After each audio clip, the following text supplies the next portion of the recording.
Hello दोस्तों।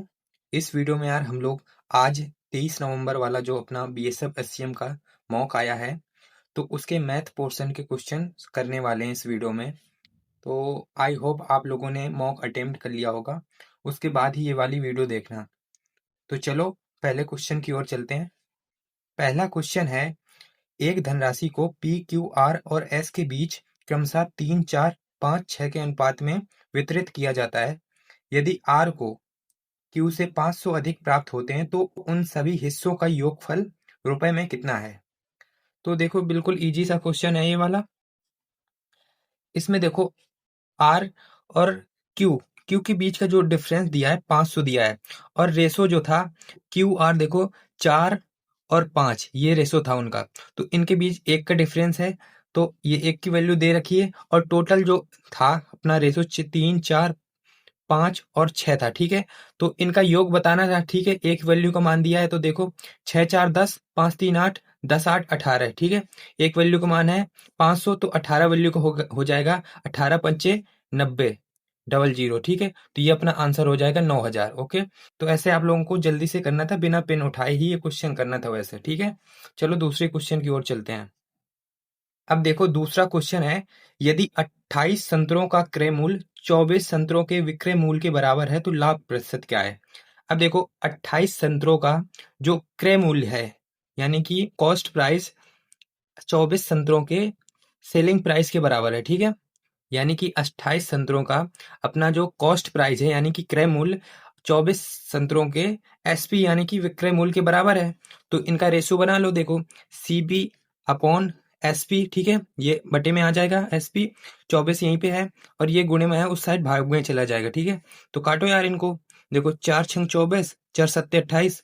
तो देखो ये सीपी है और एक का लाभ हो रहा है। ठीक है, लाभ प्रॉफिट जो होता है हमेशा वो सीपी पे होता है। ठीक है, तो एक का लाभ है गुणे 100 परसेंटेज के लिए। ठीक है, तो इसका मान आपको पता ही होना चाहिए 16 सही 2/3। ठीक है, इसको काटोगे तो यही आएगा।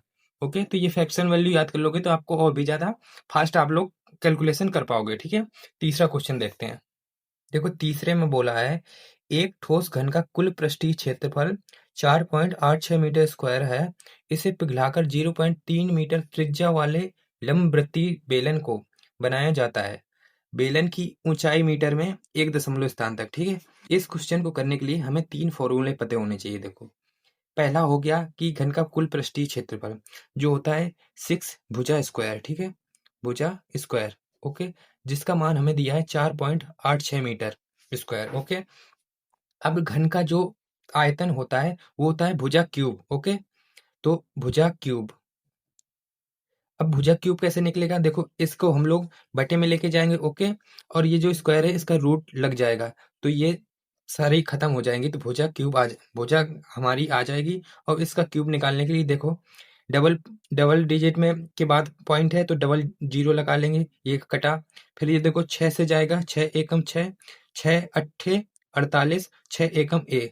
तो देखो यहाँ से आया, इससे देखो 9 कॉमन आ जाएगा बाहर, रूट के बाहर 9 का स्क्वायर है, ये 100 है, 100 10 का स्क्वायर तो आ जाएगा 9/10 इसका क्यूब। ओके, अब देखो पूछा है 0.3 मीटर त्रिज्या वाले लंबवृत्तीय बेलन को बनाया जाता है, बेलन की ऊंचाई क्या है। तो बेलन का देखो आयतन होता है पाई आर स्क्वायर एच। ठीक है, जिसका मान देखो हमें, आयतन तो दोनों का बराबर ही होगा। घन का भी आयतन देखो, किसी जैसे चौकोर मग में आप लोग पानी भरे हो, उसको गोल मग में डालोगे तो पानी तो उतना ही रहेगा ना, उतना ही वेट का रहेगा। ठीक है, तो वही चीज है यहाँ पर। तो देखो यहाँ पर इसका इसका जो आयतन होगा अपने घन का और बेलन का आयतन वो तो बराबर ही होगा। ठीक है, तो देखो इसका आयतन क्या था 999। ठीक है, और ये 10 का क्यूब ये भी ट्रिपल बार हो जाएगा। ठीक है, तो ये आ गया आयतन, इसका देखो घन का था और ये है बेलन का। ठीक है, तो देखो ये पाई को कैंसिल करेंगे और इस साइड हमें 22/7 मान भी दे रखा है। ठीक है, तो 22/7 रहेगा, ऊपर ले जाएंगे 7 को। ठीक है, अब देखो आर स्क्वायर, आर का मान हमें दिया हुआ है 0.3। ठीक है, तो इसको 0.3, ठीक है, 2 बार है, आर का स्क्वायर है। ठीक है, 0.3। ठीक है, ये हो गया। ये एच बचा हमारा हाइट, जो कि यही निकालना है। ओके, तो ये देखो 3 है, इस पे 10 आ जाएगा ऊपर, ये पॉइंट जाएगा, इससे भी पॉइंट जाएगा, यहाँ पर 10 आ जाएगा, डबल जीरो गए, ये डबल जीरो गए। ठीक है, 3 से 3 तिरका 9। ठीक है, ये 9 गया। ओके, तो बस बाकी को सॉल्व कर लो आप लोग। देखो 9 नहीं 81, 7 एकम 7, 7 अठी 56, 5 पे 6, ठीक है, इतना आया। और ये आया देखो 22,220। ओके, दशमलव के एक स्थान तक पूछा है देखो, तो 22 दूना 44, और ये आया 2 1 7, और यहाँ पर आएगा पॉइंट लग जाएगा, और हम लोग देखो जीरो बढ़ाएंगे और यहाँ पर आ जाएगा 22 पंचे 110, ठीक है। तो 5 बार में जाएगा, लेकिन ऑप्शन में 2.6 दिया हुआ है, 2.8 दिया हुआ है, तो यहाँ पर 6 ही हो सकता है, ठीक है। तो अप्रॉक्स में 2.6 मान लेंगे। ओके, बाकी नेक्स्ट क्वेश्चन देखते हैं। अब देखो चौथा क्वेश्चन है अपना, ए 25 लाख रुपए का निवेश करके टैक्सी सर्विस प्रारंभ करता है। 3 महीने बाद बी 40 लाख रुपए का निवेश करके बिजनेस से जुड़ जाता है, और बी के बिजनेस से जुड़ने के 4 महीने के बाद, ठीक है, 50 लाख रुपए का निवेश करके सी भी उसमें जुड़ जाता है। ए के बिजनेस प्रारंभ करने के 1 वर्ष के बाद इतने रुपए का लाभ होता है, सी का लाभ बताइए। ठीक है, तो 3 बंदे हैं, ए, बी और सी। तो ए ने 25 लाख रुपए निवेश किए हैं, ठीक है, और इसने देखो पूरा 12 महीने तक इसने निवेश करके रखा है। और उसके बाद बी आया है, तो बी आया है 3 महीने बाद, यानी कि 12 में 3 गए, 9 महीने टोटल रहा होगा वो, ठीक है, जो कि 40 लाख रुपए उसने निवेश किए थे।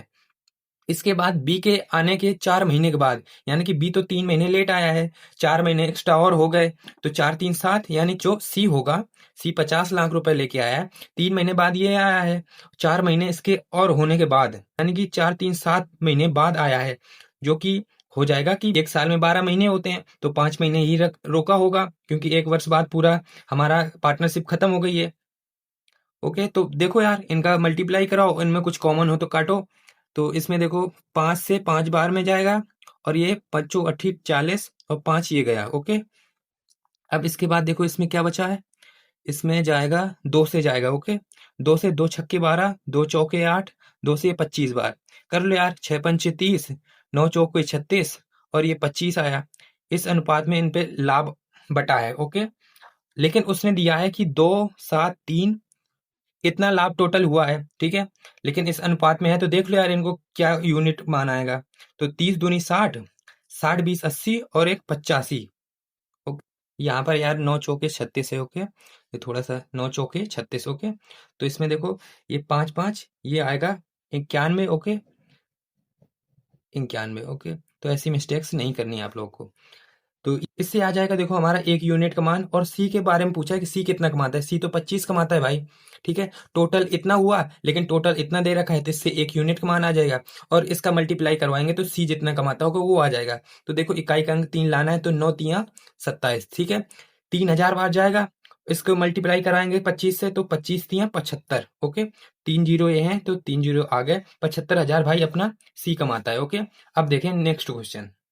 पांचवा क्वेश्चन अपना है, छोटी सी इक्वेशन दी है, ठीक है, जैसे कि x प्लस 1/x बराबर 1 है। ओके, तो देखो इसका पहले हम लोग क्रॉस मल्टीप्लाई करवा लेते हैं। ओके, तो जैसे कि इसमें 1 मान लिया। ओके, इनका कॉमन लेंगे x, ठीक है, एक से x बार जाएगा, उसमें मल्टीप्लाई होगा, एक्स स्क्वायर हो जाएगा, इससे एक बार में जाएगा, ये एक आ जाएगा, बराबर में एक चल रहा है, यानी कि देखो एक्स स्क्वायर प्लस 1 इसको उस साइड ले जाएंगे, बराबर x हो जाएगा, यानी कि एक्स स्क्वायर प्लस 1 बराबर x है, ठीक है। बस इसको अप्लाई कर देंगे हम लोग सारी जगह, ठीक है। तो जैसे उसमें दिया एक्स स्क्वायर प्लस 1 हम पहले लिख लेते हैं, फिर देखो 7x। ओके, इसके बाद देखो क्या है, एक्स स्क्वायर प्लस 1 पहले लिख लेते हैं, और 11x है उसको बाद में लिख लेते हैं। अब देखो एक्स स्क्वायर प्लस 1 इतने का मान हमें x है, ठीक है, इसका मान x है, तो 1x प्लस 7x, ठीक है, तो 8x हो गया। ऐसे 11x है, यहाँ से एक x और मिल गया, ये हो जाएगा 12x, ठीक है। तो x से x खत्म, ठीक है, 4 से ये जाएगा 2 बार, 4 से ये जाएगा 3 बार, तो 2/3 अपना आंसर हो गया। ठीक है, नेक्स्ट क्वेश्चन देखते हैं। छठवां क्वेश्चन है अपना। छठवें में देखो, एक विलयन है A, उसमें अम्ल जल का अनुपात है 1:5, और विलयन B है, उसमें अम्ल और जल का अनुपात 2:7 है। यदि दोनों विलयनों को समान मात्रा में मिश्रित किया जाता है, तो इस प्रकार बने विलयन में अम्ल और जल का अनुपात ज्ञात कीजिए। ओके, तो एक ए है, एक बी है, उसमें देखो अम्ल जो है, अम्ल हो गया, एक वाटर हो गया, उसमें भी अम्ल वाटर हो गया।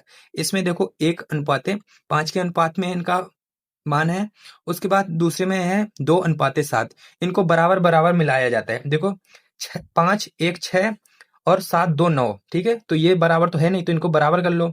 7 2 9 है, तो 9 को 9 दूना 18, ये 6 3 का 18। ठीक है, तो हम लोग 2 से इसमें गुणा करेंगे तो 9 दूनी 18 हो जाएगा, और ये 5 1 6 6 3 का 18। ठीक है, तो 3 से डिवाइड गुणा कर देंगे तो ये आ जाएगा। ठीक है, तो चलो अब नया मिश्रण बनाते हैं। तो 3 एकम 3, 3 पचे 15। ठीक है, ऐसे ही 2 दूना 4, 7 दूना 14।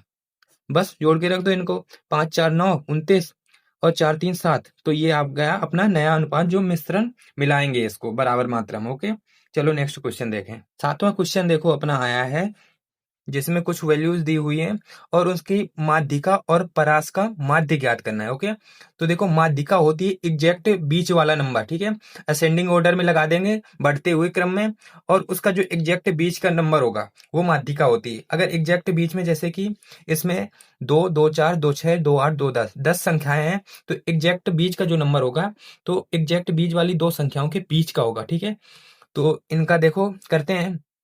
अब जैसे कि है 45 40 38 60 55 36 31 52 42 44, जिसमें देखो पहले अगर असेंडिंग ऑर्डर में लगाएंगे तो 31 पहले आएगा। ठीक है, 31 के बाद आएगा, 31 के बाद दिख रहा है 36, फिर है 38। ओके, 38 के बाद है देखो, 38 के बाद है 42 40, 40 है, उसके बाद 42 है, उसके बाद 44 है, और फिर 45 है।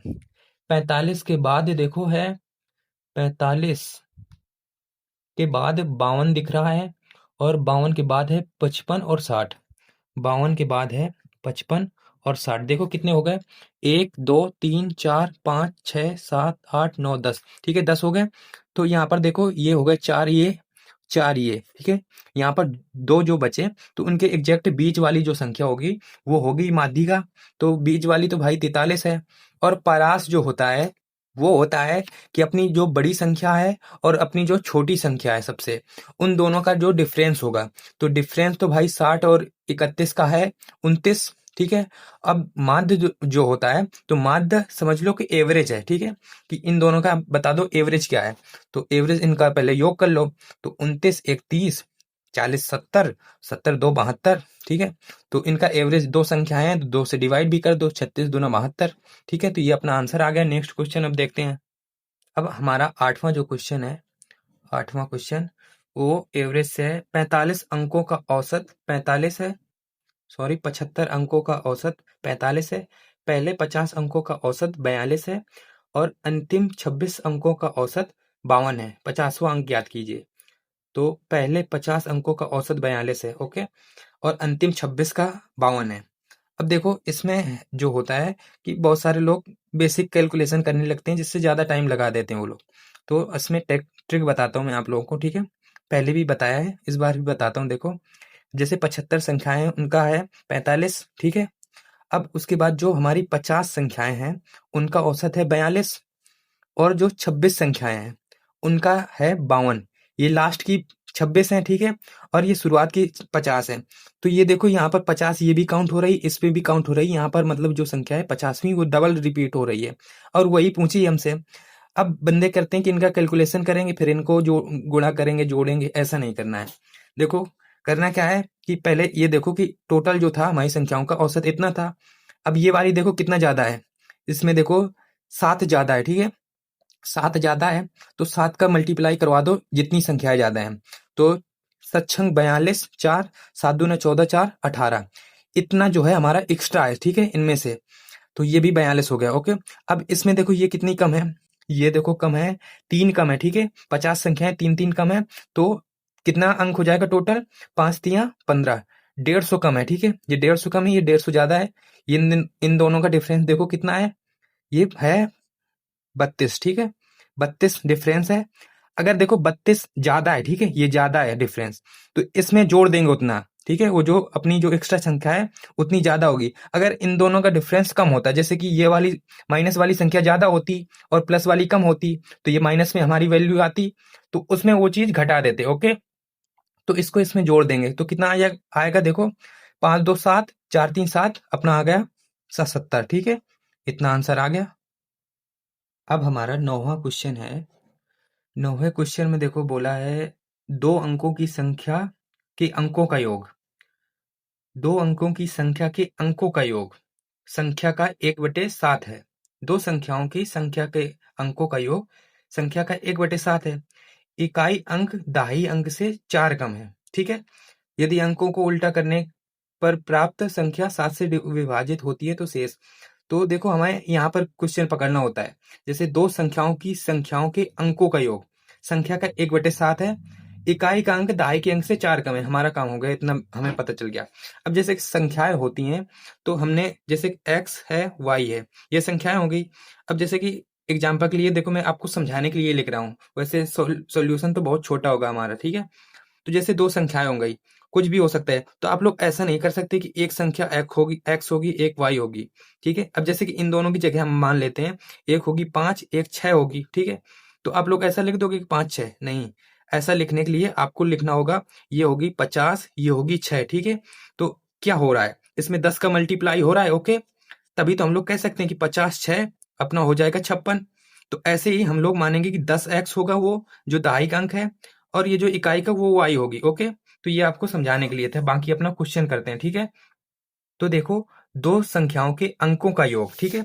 तो अंकों के योग देखो, पहला जो अपना दहाई का अंक होगा वो ये होगा, उसके बाद जो इकाई का होगा ये। ठीक है। तो उनके अंकों का योग संख्या का। ठीक है। तो संख्या तो हमारी एक्स वाई होगी। ठीक है। एक्स वाई, सॉरी गलत लिख दिया। अंकों का योग देखो, अंकों का योग ये है। ओके, अंकों का योग ये है। ओके, क्योंकि देखो अंक तो ये है, अंक ये है, एक अंक ये है, ये तो बाकी अपना जो एक अलग से संख्या होगी वो है। ठीक है, वो उसका मान है। तो संख्या देखो हमारी, संख्या हमारी ये है, और अंकों का योग ये होगा x प्लस वाई।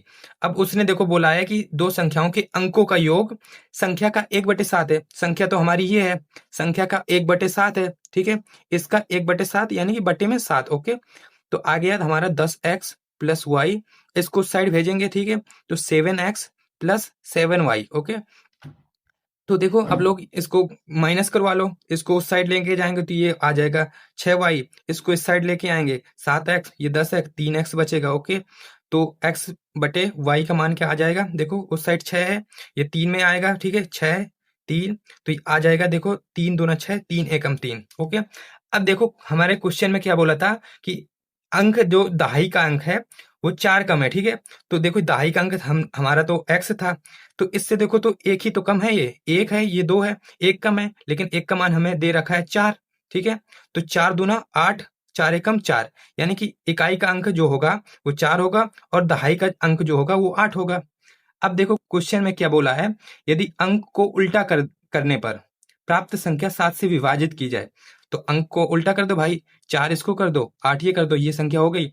अब हमें 7 से डिवाइड करना है, तो 7 से करो, सक्षम 42, 42 6 6 अपना रिमाइंडर आएगा जो कि आंसर होगा। नेक्स्ट क्वेश्चन देखते हैं।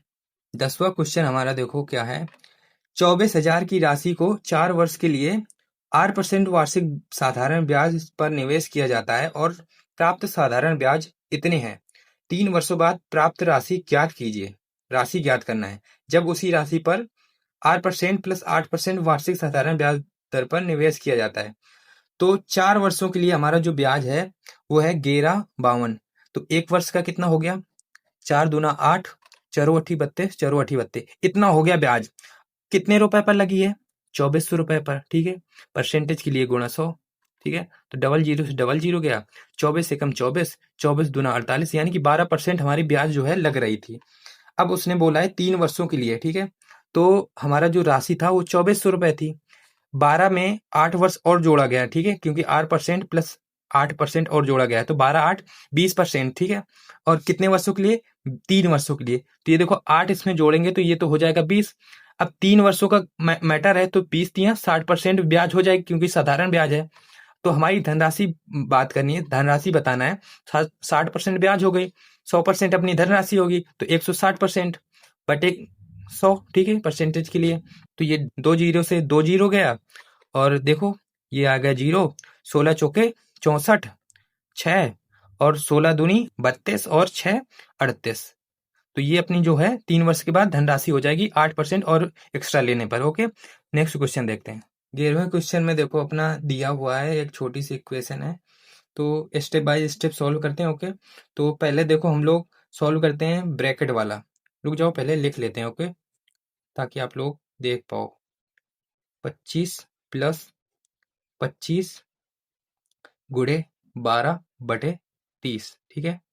और माइनस 5 की पावर 4 डिवाइड बाई 5 ऑफ 125। देखो ऑफ इसलिए लिखा है मैंने, अभी बताऊंगा आप लोगों को, क्योंकि बाद में गलतियां हो जाती हैं। अब देखो ये 51 का 51 रहेगा, ठीक है, डिवाइड चल रहा है। अब ये 25, पहले इसको देखते हैं। देखो 4 तियां 12, 3 चौके 12, और 3 से आ जाएगा ये 10 बार, 5 से जाएगा 5 बार, 5 से 2 बार, 2 से 2 बार, ये 5 दूना 10 देखो आ गया। ये माइनस चल रहा है तो 5 दूना 10, और ये 25 में जोड़ देंगे तो 35 हो गया। अब इसके बाद माइनस चल रहा है, 4 की पावर देखो ये 5 है। ओके, डिवाइड में चल रहा है, 4 की पावर देखो, 5 की पावर 4, सॉरी 5 की पावर 4 है, और डिवाइड में चल रहा है। देखो ऑफ होता है क्योंकि ऑफ को हम लोग पहले सॉल्व करते हैं। तो 5 की पावर ये 1 है, और ये 5 की पावर 3 है, तो 5 की पावर जो है 4 है। ओके, बस इतना है अपना। तो ब्रैकेट, ठीक है, ब्रैकेट ये नहीं चल रहा है। ओके, तो ये 5 की पावर 4 और 5 की पावर 4 ये डिवाइड करेंगे, इससे आएगा 1। ओके, और 1 यहाँ से माइनस हो जाएगा तो ये आएगा 51/34, क्योंकि ये डिवाइड चल रहा था। ओके, अब हम लोग देखते हैं, 17 3 51, 17 दूना 34, तो 3/2 अपना आंसर होगा जो भी होगा। नेक्स्ट क्वेश्चन देखते हैं। अब अपना 12वां क्वेश्चन है, एक वर्ग का विकर्ण 14 सेंटीमीटर है, उस वर्ग के विकर्ण की लंबाई क्या होगी जिसका क्षेत्रफल पहले वर्ग के क्षेत्रफल का 2 गुना है। अब देखो वर्ग का विकर्ण क्या होता है, वर्ग का विकर्ण होता है भुजा √2, ठीक है, भुजा √2 यानी कि √2 और इंटू में भुजा होती है। ओके, तो इसका हमें जो दे रखा है 14 दे रखा है, 14 सेंटीमीटर। तो देखो भुजा क्या आ जाएगी, भुजा ए, ठीक है, ए मान लेते हैं, और 14, और ये जो रूट है तो रूट नीचे आ जाएगा, ठीक है, ये आ गई भुजा। ओके, अब देखो भुजा का जो अपना वर्ग का क्षेत्रफल होता है वो ए स्क्वायर यानी कि भुजा का स्क्वायर होता है, तो इसका स्क्वायर कर देंगे, ठीक है। अब उसने देखो बोला है कि जो दूसरा वर्ग है उसका क्षेत्रफल इसके क्षेत्रफल से 2 गुना है, तो इसमें 2 गुना अगर मल्टीप्लाई करवा दें तो वो दूसरा वाला क्षेत्रफल आ गया।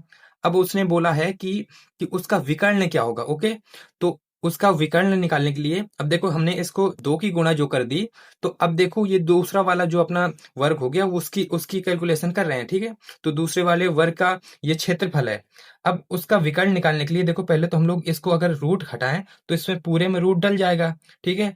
और वर्ग का जो विकर्ण होता है वो भुजा √2 होता है, ठीक है। तो ये भुजा हो गई, इसमें अगर हम लोग √2 की मल्टीप्लाई करवा दें तो उसका विकर्ण आ जाएगा। तो इसमें भी हम लोग मल्टीप्लाई करेंगे √2 का, क्योंकि इसमें मल्टीप्लाई कराई इस साइड तो उस साइड भी कराएंगे। बस इसको सोल्व कर दो।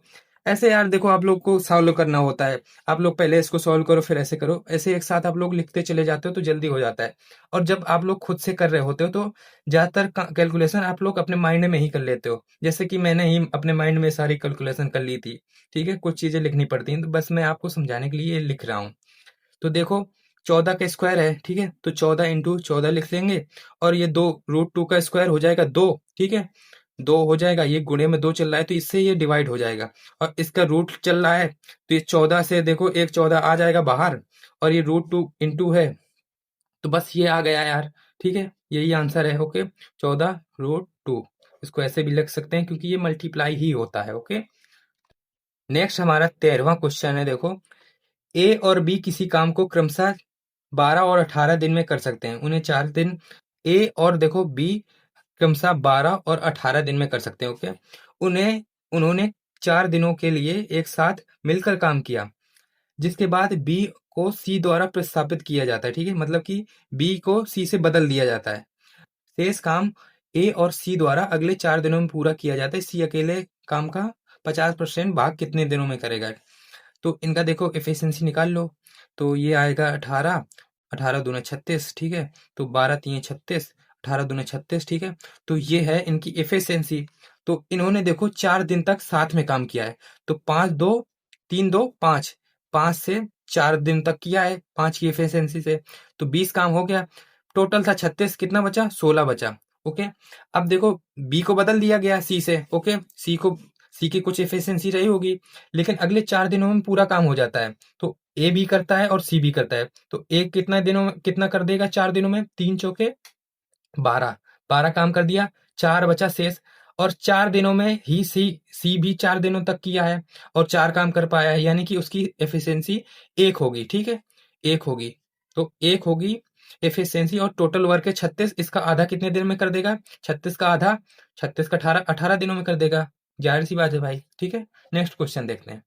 नेक्स्ट अपना क्वेश्चन है, किसी वस्तु के अंकित मूल्य पर 12.5% की छूट देते हुए कोई दुकानदार इसे रुपए 805 में बेचता है। यदि उसने यह छूट न दी होती तो इसे इस पर 15% लाभ प्राप्त होता। ओके, तो वस्तु का क्रय मूल्य बताना है।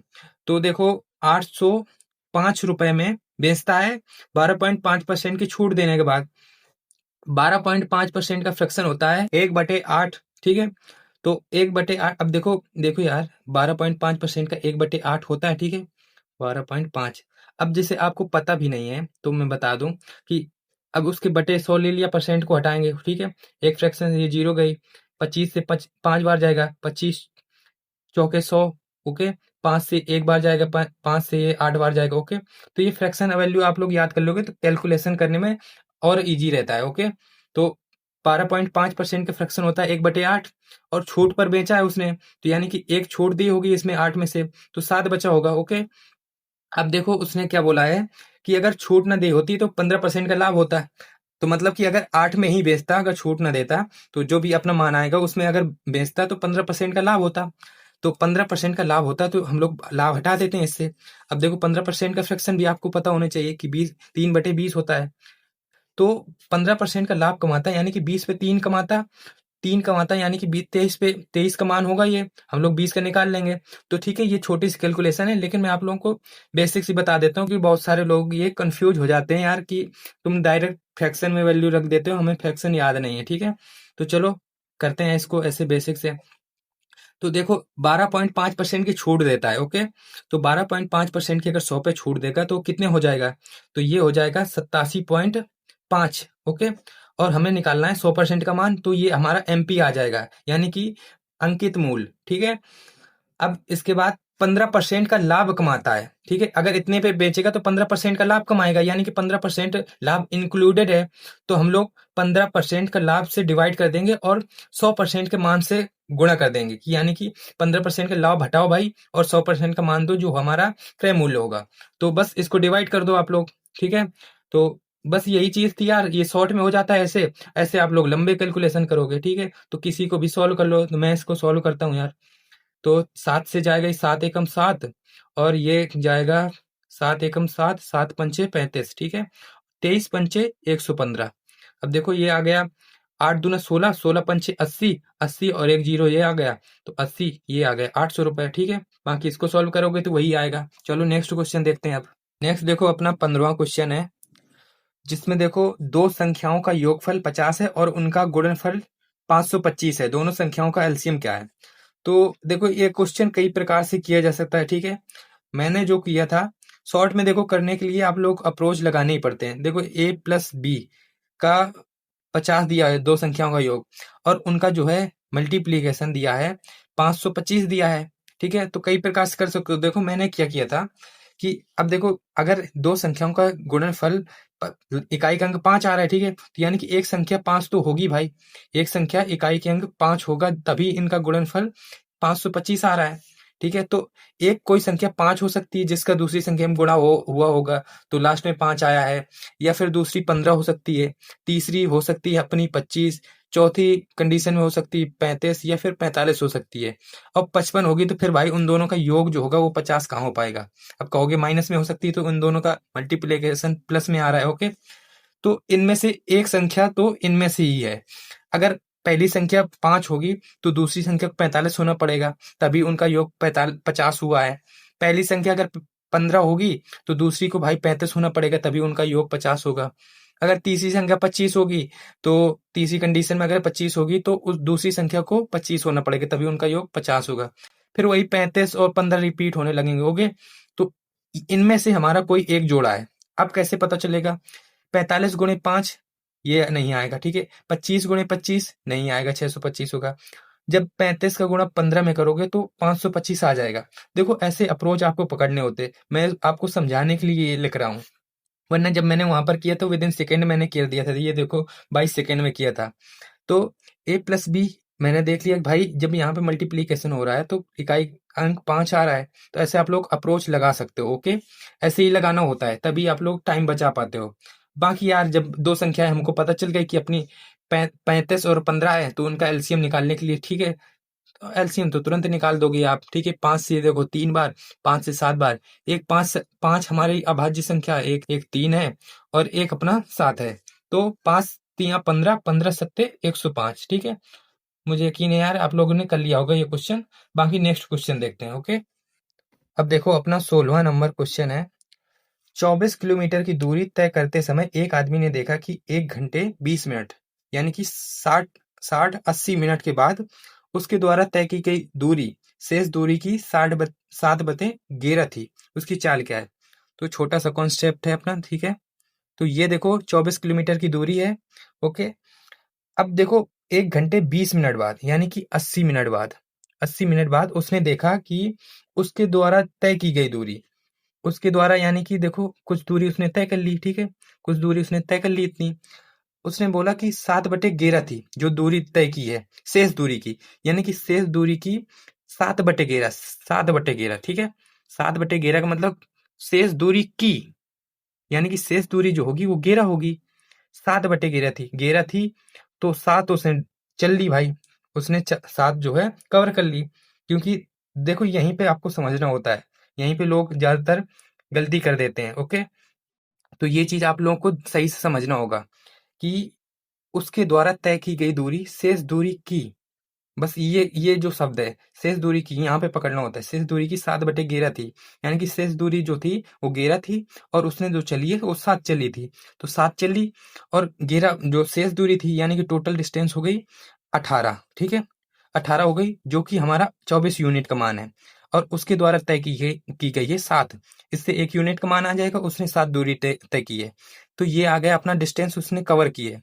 अब उसने स्पीड पूछी है, स्पीड का फॉर्मूला होता है डिस्टेंस अपॉन टाइम, ठीक है। तो ये आ गया अपना डिस्टेंस अपॉन टाइम, ठीक है।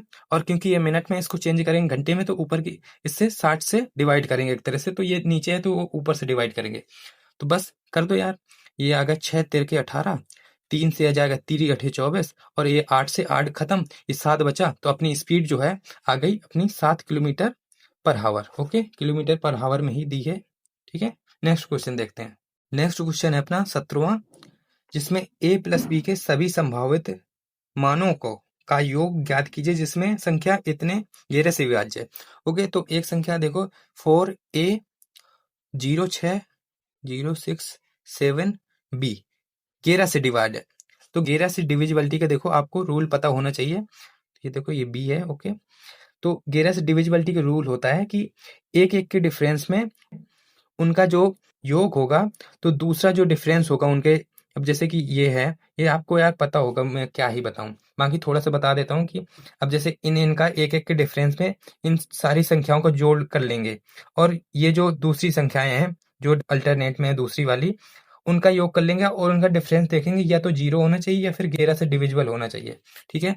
तो यहाँ पर देखते हैं, ये है b 6 और a, ठीक है, 6 प्लस a प्लस b इतना है, और दूसरा देखो अपना क्या है पे यार 704 यानी कि 11 है। तो इनका जो डिफरेंस होगा वो 0 होना चाहिए या फिर 11 से डिविजिबल होना चाहिए। तो देखो इनका डिफरेंस, ये 6 भी इसको माइनस कर देते हैं इस साइड, तो 6 4 और ये बचा 5, ठीक है, a प्लस बी, ठीक है। तो इनका योग होगा वो या तो फिर 5 होना चाहिए या फिर 5 से समझ लो 11 ज्यादा यानी कि 16 होना चाहिए। मतलब एक तरह से इनका योग और 5 का डिफरेंस या तो 0 हो या फिर 11 का डिविजिबल हो।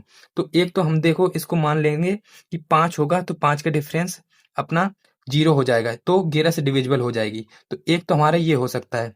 एक देखो हो सकता है इन दोनों का योग अगर हम लोग कर दें 11 16, 16 कर दें अगर इन दोनों का डिफरेंस, ठीक है।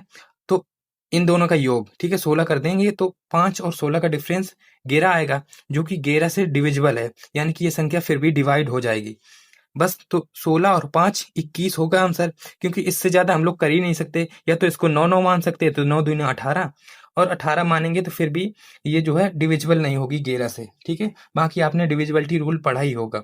ओके, तो 11 अपना 21 अपना आंसर आ गया। नेक्स्ट क्वेश्चन देखते हैं। नेक्स्ट क्वेश्चन है अपना 18वां नंबर, जिसमें देखो एक रेलगाड़ी 60 किलोमीटर प्रति घंटा की एक समान चाल से स्टेशन पी से क्यू की ओर चलना शुरू करती है। उसी समय एक दूसरी रेलगाड़ी स्टेशन क्यू से पी की ओर चलना शुरू करती है। यदि स्टेशन पी और क्यू की बीच की दूरी 275 किलोमीटर है और रेलगाड़ियां 2.5 घंटे में एक दूसरे से मिलती हैं, तो स्टेशन पी की ओर जाने वाली रेलगाड़ी की चाल क्या है? ओके, तो ये जैसे पी क्यू से पी, ठीक है, एक तरह से ये है डिस्टेंस, और इसकी डिस्टेंस जो है ये है 275। तो एक चल रही 60 किलोमीटर प्रति घंटा की स्पीड से, और एक चल रही है x किलोमीटर प्रति घंटा की स्पीड से। तो दोनों जो है x 2.5 घंटे में कहीं पे मिली होंगी, और मिली होंगी तो समझ लो ये 275 पूरी डिस्टेंस कवर कर ली होगी। तो समझ लो कि 60 प्लस x मतलब कि ये दोनों के डिस्टेंस जुड़ जाएगा, और ये चली है 2.5 घंटे, ठीक है, और 2.5 घंटे में उन्होंने 275 किलोमीटर की डिस्टेंस कवर कर ली। बाकी ये क्वेश्चन देखो सेकंडों में करने लायक था। ओके, बाकी मैं एक क्वेश्चन से आपको समझा रहा हूँ। तो 2.5 का देखो ये साइड ले आएंगे, ठीक है, यहाँ से इसको क्रॉस मल्टीप्लाई करवाएंगे, तो ये 0 से 0 आ जाएगा, दशमलव जाएगा, 25 से जाएगा, 25 से कम 25, और 25 एकम 25, ठीक है, तो ये आ गया 110। 60 प्लस x बराबर 110, तो 60 उस साइड माइनस हो जाएगा, तो 60 गया तो ये 50 बचा, ठीक है, तो x हमारा मतलब कि दूसरी जो रेलगाड़ी थी वो 50 किलोमीटर प्रति घंटे से चल रही थी। नेक्स्ट क्वेश्चन देखते हैं। नेक्स्ट अपना 19 नंबर का क्वेश्चन है, गेहूं की कीमत में 15% की कमी एक गृहिणी को 2720 में 6 केजी अधिक गेहूं खरीदने में सक्षम बनाती है। गेहूं की प्रति केजी घटी हुई कीमत कितनी है? देखो 15% कीमत घटी, ठीक है, कीमत घटी 15%, जिसका फ्रैक्शन होता है 3/20, तो 20 से यानी कि 17 हुई होगी। अब देखो जब कीमत घट जाती है तो जो सामान होता है वो हम अधिक ले लेते हैं, तो वो एक तरह से उसका रेशो उल्टा होता है, कीमत और सामान का रेशो जो हम लोग सामान ले पाते हैं तो उल्टा होता है, ठीक है, तो इसका हो जाएगा 17/20, ठीक है, तो बस कर दो यार आप लोग। तो देखो सामान जो घटी हुई कीमत है तो उसने बोला है कि 6 केजी गेहूं अधिक ले लेती है, लेकिन यहाँ पर तो 3 ही एक्स्ट्रा हो रहा है, तो 3 का मान 6 है, एक का मान हो गया कितना 2, तो बस देखो उसने बोला है कि 2700 में घटी हुई कीमत बता दो, तो भाई वो 20 यूनिट सामान मिलता है अब, तो एक यूनिट का मान है 2, तो 20 यूनिट हो गया 40, यानी कि 40 केजी, और 40 केजी कितने में मिल रहा है? 270, तो इतने में मिल रहा है, तो कर दो यार प्रति केजी के मान, डबल जीरो से डबल जीरो गया, 4 से ये आ जाएगा, 4 छंग 24, चौरो 32, तो 68 रुपए अपना प्रति केजी। 20वां क्वेश्चन है अपना, 8 वर्ष पहले ए और बी की आयु का अनुपात 4:5 था, और 12 वर्ष बाद उनकी आयु का अनुपात 13:15 होगा। बी की वर्तमान आयु क्या है? तो देखो ए और बी, ठीक है, ये दोनों हैं, इनकी आयु का अनुपात जो है 4:5 है 8 वर्ष पहले, ठीक है, 8 वर्ष पहले ये अनुपात है, और 12 वर्ष जो बाद है 13:15 हो जाता है। ये 8 वर्ष पहले का है, ये 12 वर्ष बाद का है, यानी कि टोटल इन पे डिफरेंस कितने का है? 8 वर्ष पहले, ये 12 वर्ष बाद, यानी कि 12 8, इनमें 20 वर्ष का डिफरेंस है। ओके, इनमें 20 वर्ष का डिफरेंस है, तो क्रॉस मल्टीप्लाई करवा दो, बाकी ये मेथड आपको मैंने बताया ही था, कर दो इनका। देखो पहले इसको करेंगे इस पे, ठीक है, तो 15 चौके 60, ठीक है, 13 पचे 65, इन दोनों का डिफरेंस लेना होता है, डिफरेंस कितने का है? 5 का। ओके, अब इसकी इसमें मल्टीप्लाई कराएंगे, इसकी इसमें मल्टीप्लाई कराएंगे, दोनों में प्लस हुआ है तो उनका डिफरेंस देखेंगे, क्योंकि बराबर वैल्यू प्लस हुई इसलिए हम लोग इनका डिफरेंस देख लेंगे। तो कितना है? 13 और 15 का 2 का डिफरेंस है, तो 2 का इसमें गुणा कर दो, तो 20 दूना 40, ठीक है, तो 5 यूनिट का मान 40 आ गया, 1 यूनिट का मान आएगा 5 अट्ठे 40, ठीक है। अब उसने देखो पूछा है बी की वर्तमान आयु, तो बी की देखो 8 वर्ष पहले तो 5 यूनिट थी, तो 8 पंच 40, ठीक है, तो 8 वर्ष पहले है, लेकिन वर्तमान आयु 8 जुड़ गए होंगे, ठीक है, क्योंकि 8 वर्ष पहले थी, तो 8 जुड़ जाएगा तो ये 48 हो जाएगा, ठीक है, तो 20 क्वेश्चन हो गए यार। बाकी आप लोग बताना कैसा एक्सप्लेनेशन था, कैसे मेथड थे, और कुछ एक्स्ट्रा में चाहिए तो बता देना यार कमेंट में। बाकी अगर आप लोग मेरा स्कोर कहो तो मेरा 20 में 20 स्कोर हुआ है इस मॉक में। बाकी मिलते हैं नेक्स्ट वीडियो में। जय हिंद।